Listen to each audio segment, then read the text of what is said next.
Hello, and welcome to the Nightmare Disorder podcast, where we unravel interesting facts about nightmare disorders.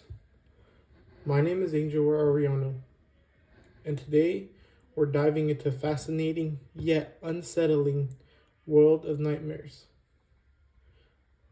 Nightmares are more than just bad dreams. They're vivid story-like experiences that evoke intense fear, anxiety, and other negative emotions. They often feel incredibly real and stay with us even after we wake up. Let's break down what makes nightmares so unique, why they happen, and what we can do about them. Before we get into nightmare disorders, you need to know a little bit more about nightmares. Nightmares are typically lengthy, elaborate, story like sequences of dream imagery that seem real and that incite anxiety, fear, and other dysphoric emotions. So, what is nightmare disorder? Well, it's a pattern of repeated, frightening, and vivid dreams that affect our quality of life. They happen either every night, back to back to back to back, or more than once every week. There are many stereotypes about the disorder, one example being narcolepsy. Nightmares are a frequent complaint in narcolepsy, but the presence and excessive sleepiness and cataplex differentiates this condition from nightmare disorders. Another example is panic attacks.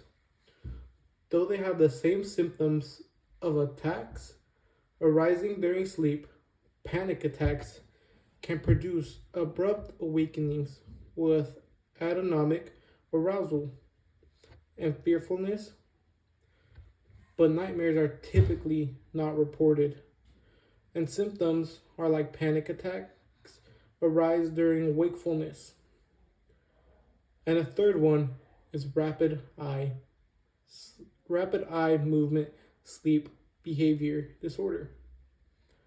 The presence of complex motor activity during frightening dreams should prompt further evaluation of rapid eye movement sleep behavior disorder, which occurs more typically among people who are in their late middle age, and the main gender that is attacked is males. And unlike nightmare disorders, it is associated with violent dreams, enactments, and history of injuries. The dreams disturbance of rapid eye movement sleep behavior disorder is described by patients as nightmares, but is controlled by appropriate medications. Now, you may be thinking about what causes this disorder. Well, it's several things like trauma, chronic stress, sleep disorders like insomnia or sleep apnea, depression, PTSD, and anxiety disorder. And it could even be caused by genetics. So, if somebody in your family has ever come across this problem, it is possible that later on you could develop the same problems due to it being in your genes. So, what would you do if you or someone you knew encountered this problem? Well, there are many things that you could do. For starters, stress and anxiety treatment. Suppose a mental health condition, such as stress or anxiety, seems to be contributing to your nightmares. In this case, it is suggested to do stress reduction techniques like deep breathing, a healthy diet, or even exercise. Another thing that could be done is imagery rehearsal therapy. Often used with people who have nightmares because of PTSD, imagery rehearsal therapy involves changing the ending of your remembered nightmare while awake so that it is no longer threatening. You then rehearse the new ending in your mind. This approach may reduce the frequency of nightmares. And finally, the last option is a therapist or counselor can provide additional support and guidance. There are producers like rapid eye movement